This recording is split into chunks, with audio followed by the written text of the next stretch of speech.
welcome back to Grow Roots. This is Shannon, and today I'm going to talk to you and update you on how my garden is doing after this record-breaking summer that we've had.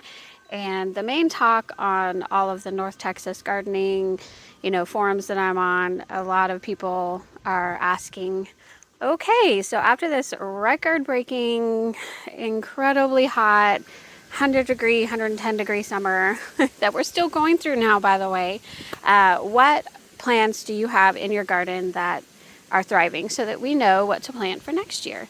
So that's what I wanted to talk to you about. I'm going to break things down in terms of the annuals that I've had in my garden that have done well or not, the perennials that have done really well, and then the shrubs that have done really well. So that's what we're doing today. So I wanted to start right here because number one annual, I'm going to talk about annuals first. My number one annual that has performed really well. Well, okay, it's kind of a tie, and I'll show you. They're both right here. Vinca. So these were Vinca that I grew from seed. My first time growing them from seed, but I have done Vinca for years and years and years. And this is grown from seed from Baker's Creek. It's a beautiful color. I don't think you can get quite this beautiful pink with dark pink centers. I haven't really seen them like this in the garden centers. But Vinca in general have always performed well no matter what the weather has been. And it's late summer in the peak of the heat that they really take off. These were I was a little bit disappointed with these that I grew from seed at first because they took so long to take off.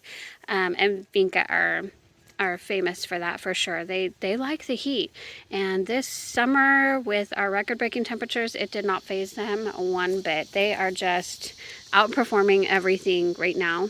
Tied for that, and you'll see why. Maybe it's number two, but it's still spectacular. Gomphrena. I did an entire video about Gomphrena. This is the first time that I have grown it, and you can see this one is in absolute full sun almost all day long, and you can see that it's tired, and it took off earlier in the summer than the Vinca did. So you have to imagine that this has been growing and thriving longer than the Vinca. So that's kind of why you're seeing the leaves are starting to turn yellow and orange. It's like, oh, I'm kind of done, but it's still flowering for me, and it's huge and it's glorious, and I just love this plant. I love that you can dry the flowers and they keep their oh, come on, focus on that. They keep their color when you cut them, and I'll be making a wreath from all of the Gomphrena that I've been picking along the way. And I'll show you my other Gomphrena over here. It's kind of,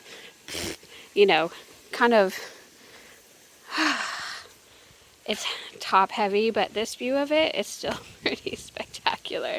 A lot of them, if you don't pick them, this is what they kind of look like. Holy moly, they just keep growing and become these long white things, and they're actually softer the older they are, but they're just the neatest flower.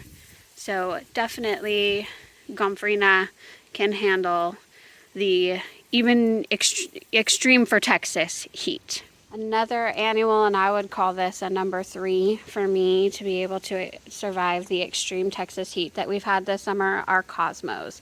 My Cosmos are still going strong. I actually had them, these were from seed from Dollar Tree last year, and these were seedlings that popped up. I had them growing right over here by my limelight. And I picked all of them because I didn't really want them growing there this year. I wanted to put the Vinca there instead, and so I put them all in this planter, and they've done spectacular as well. They don't seem to be bothered at all by this heat. Just look at that. It's beautiful.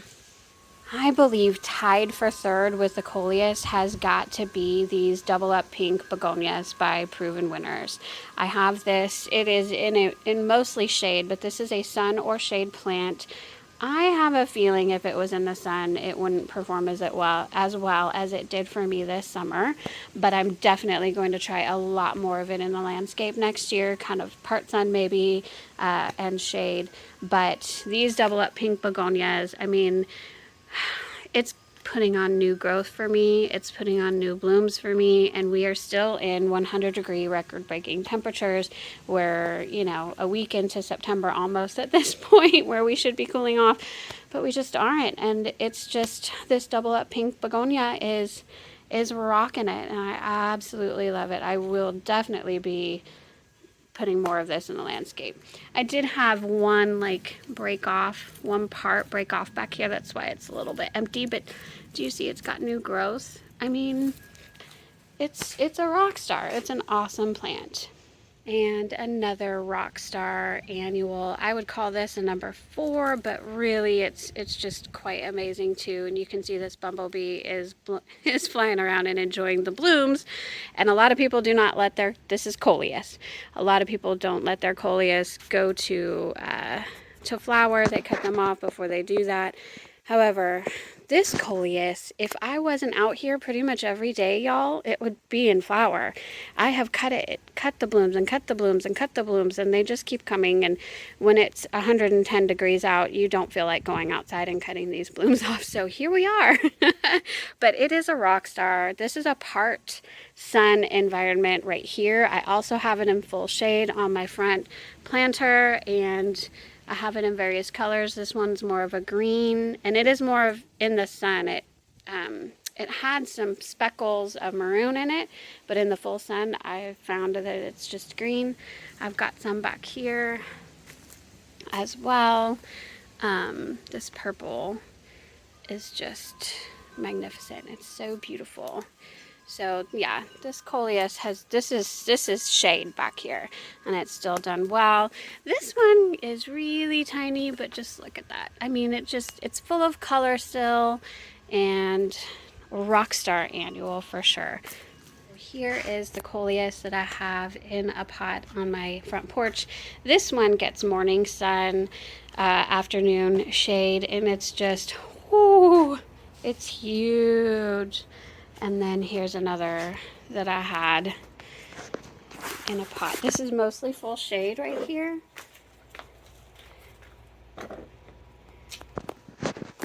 And it's just gorgeous. So Coleus, definitely a fantastic annual that can handle extreme heat quite well.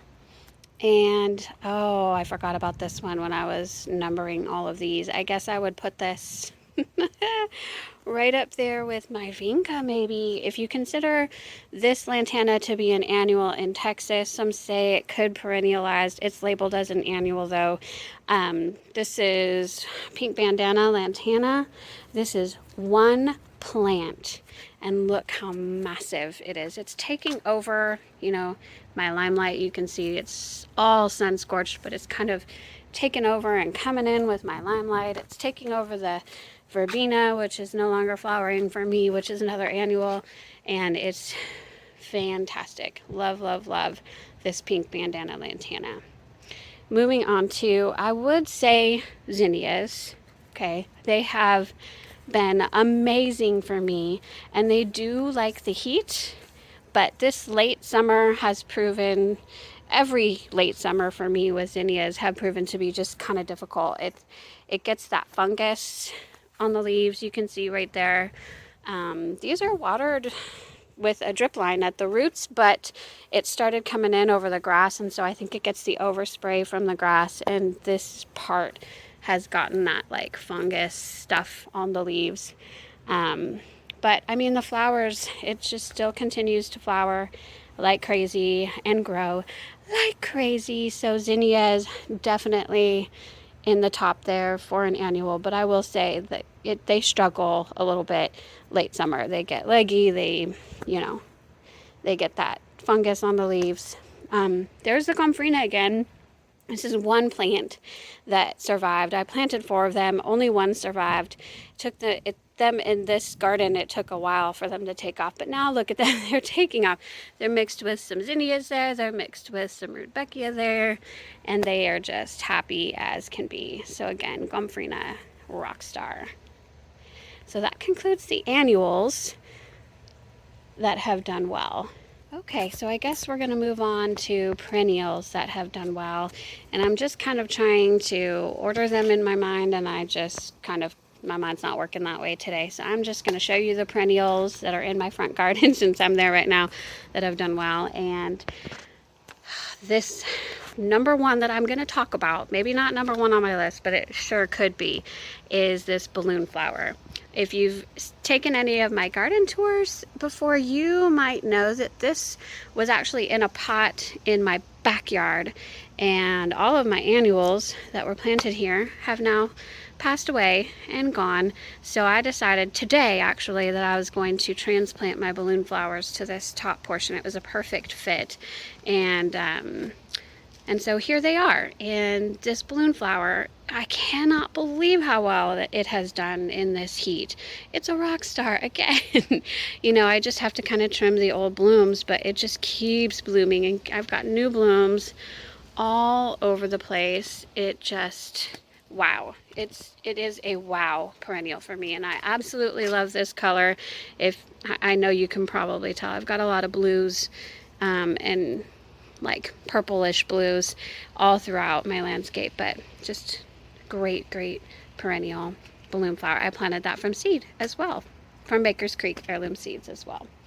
Let's see what other, the things that are not doing well, and it could be because this is like their 3rd year in the ground, and I just don't know how well perennial mums will do, you know, after prolonged years in the ground. But my mums have not done well. They have not done well in this extreme heat. They are struggling. We will see what they do. If they don't start blooming for me in the fall this year, I'm just going to take them out. And I do want to put, I think I've decided to put Plumbago ceratostigma in here. It's this blue Plumbago ground cover. If you've taken my backyard garden tours, you know what I'm talking about. It has really done well, so I think I'm going to put that there. But mums have not done well. Let me see.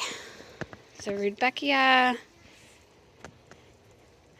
has not performed well for me in this heat. It's struggling, and I think this one is my only lone survivor after many that I've planted from seed. But I mean, it is still flowering for me, but it's definitely struggling. I know other people say that Rudbeckia is heat tolerant and drought tolerant and all that kind of stuff, but for me, it's just been difficult. This is the Gold Sturm. It's supposed to be the Gold Sturm variety, but I might try a different variety next year if I'm going to try any more Rudbeckia. Trying to think of other shrubs. Oh yes, perennials. Perennials in this garden. The Maynite salvia. I mean, I know you can barely see it because it's not necessarily in flower, but it has done extremely well in this heat. It's more of a spring flowering and late spring, early summer flowering perennial. So you're not seeing it in its glory right now. Okay, so coming into the backyard, some perennials in my backyard that have done really well. I've mentioned this before. This is the Plumbago ceratostigma. It's a ground cover. It has performed amazingly. It has new growth everywhere. It's still blooming. And supposedly in the fall, all of these leaves are going to turn a brilliant red. And then it's deciduous. It will lose its leaves. But I'm excited for that. It's going to look beautiful in the fall. Also, this regular Plumbago, there are parts of it that are getting a little bit crispy, and it is struggling a bit, I'd say. You know what? Oh, it is getting water. Okay, but it's still flowering, and I see it in a lot of other landscapes, and it's doing well. So Plumbago is one to go with for extreme heat for sure. Dianthus has done okay. I'm still waiting for mine to flower, and these guys are getting a little bit hot. You can tell, a little bit crispy, but they're still doing well. Let's see what else. echinacea. They're coming towards the end of their bloom season. I'm leaving the blooms on, but that echinacea in particular has done very, very well. My other echinacea are struggling, but I think it's because the grasshoppers are after them. These are my other echinaceas. So perennial echinacea, I just honestly think that they do struggle a bit in the heat. My cannas have definitely struggled. I know some people are saying their cannas are doing well. Mine are not. That's Midnight Marvel hibiscus. And if it weren't for the grasshoppers that are continually eating that plant, it would still be performing pretty well. It would have more blooms on it. I have a few that are coming right now, but it's also first year in the ground. So I have to keep that in mind. Oh, back here as well, I was going to mention, well, okay, yes. Back here is the purple Tradescantia Wandering Jew, but I just took a few clippings of my mother-in-law's. Last year I grew them in water over the winter. I transplanted them as like a little border back here in my side garden, and they have taken off. They are doing spectacular. Part shade / shade environment in this extreme heat. They haven't even shown any heat stress at all. In fact, they're flowering. So it's pretty awesome.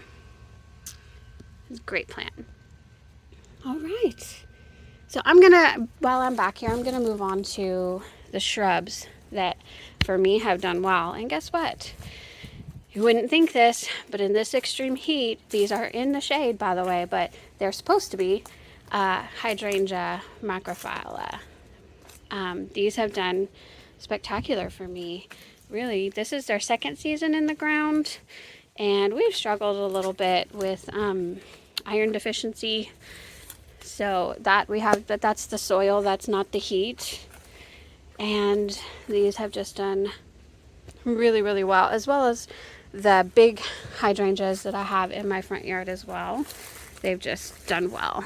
But I would say my top shrub that has performed amazingly in this extreme heat has got to be the sunshine ligustrum. I think everybody needs a sunshine ligustrum.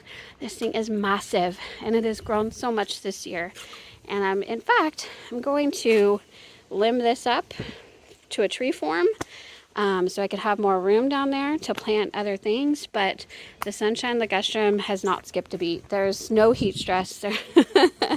It's just incredible. So in terms of shrubs, my sunshine ligustrum is number one for surviving extreme heat.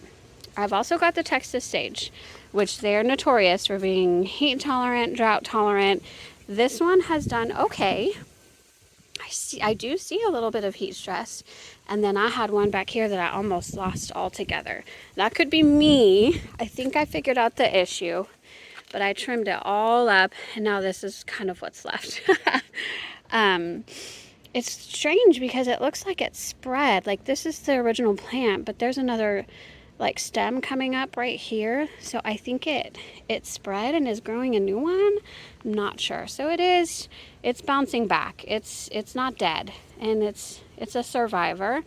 I think it got too much water. I think it was getting overspray from a sprinkler that was like over here, and then that sprinkler kind of broke and was shooting into this Texas sage plant, and that's what took it. They don't like all of that water, so I think that's what happened. But Texas sage, definitely extreme heat, drought tolerant plant if you don't overwater them. You just can't overwater them. So here is the front yard, and now we're talking about shrubs. So I just wanted to show you that number one shrub for me in my garden in this extreme Texas heat has been the sunshine ligustrum, and it's just in all its glory right now. Never skipped a beat, not any heat stress, growing like crazy. Can't go wrong, I don't think, with the sunshine ligustrum. You can trim them way back and they'll come right back, or you could leave them and let them get woolly. You can you can do whatever you want to them, and they'll take it. It's a great plant. Yes, so I wanted to show you also I said that the hydrangeas for me were a shrub that could definitely take the heat. And yeah, I mean, this is somewhat of a new bloom. These are the old blooms. It's taking the heat like a champ. It has to get enough water, but you know, it does well. And let me show you the other one that's planted in the ground that's a little tiny bit heat stressed, but still doing rather well is this one. I mean, it's still huge. It's still keeping its blooms. They're old now. I don't see any new ones, but this is all new growth right there. It's all new, so it's doing very, very well. So one last category I decided to add in there are vines. I don't know if you'd consider those perennials or shrubs. Really, I just call them vines. And I have to admit, this Confederate star jasmine has handled this extreme summer heat amazingly well. Now, that goes to say it does not handle cold winters very well at all. This whole vine is supposed to be evergreen in zone 8, but for me, every single year, three winters in a row, the vine has died all the way back down to the roots, and then this is what you see from a vine that is 3 years old. But I finally got it to work on this espalier trellis, and it's really going, so I'm excited about that. 2 vines were planted here previously that did not make the heat, and that is purple bell vine. So don't plant purple bell vine in Texas, please. It's not going to survive. And then English ivy. English ivy does well in absolute shade, but this is not absolute shade here. This is almost part shade, full sun, or part sun, full sun. And so the English ivy died here as well. But Confederate star jasmine, fantastic. And one last vine that I have in my backyard that is performing really, really well in this extreme Texas heat. This is Tangerine Beauty Cross Vine. And this is where my my Confederate star jasmine was previously planted, over here on these trellises. Like I said, it had died back down to the ground every single winter. So I planted Tangerine Beauty Cross Vine, 4 of them that were very, very small, all down here. They were only this tall, and now they are 12 to 15 feet tall. Sorry for the sun there, but doing spectacular in their first year in the ground. I just can't believe how well they have done. And they've even given me a few flowers this late summer. Let me see if I can I have 1 flower for you. 1 flower. I don't know if you can see that. There you go. Isn't that beautiful? I had 4 flowers last week, and they're usually spring flowering, but it's been very sporadically blooming throughout this summer. So Tangerine Beauty Cross Vine, not to be confused with Trumpet Vine. Trumpet Vine looks very, very similar, y'all, but is very, very invasive. And so I purposely sought out Tangerine Beauty Cross Vine and purchased it at Green Acres. Because it is not invasive, but it handles this extreme heat really, really well. And we'll see how it does in the winter. It's supposed to stay evergreen, and it's supposed to stay alive all through winter, which I'm very excited about. I hope it performs that way for me. And there you go. So I hope you enjoyed this video. I know it's kind of been the talk of North Texas, you know, what has performed well, what perennials, what annuals, what shrubs, and I added in what vines are doing well in this extreme heat of a summer that we have had. We're in the top 5 for the hottest summers of all time in Texas, and August was the 2nd hottest summer of all time in Texas as well. And I think September is on track to be, because we shouldn't be having these 100-degree temperatures anymore, and we do. So we will see if we continue having this extreme heat. We'll probably have the hottest September ever in Texas too. We will see. But these are the plants that will do well, everyone. I hope you are enjoying this beautiful day. Happy Labor Day, and I hope you'll be able to get out into your garden today.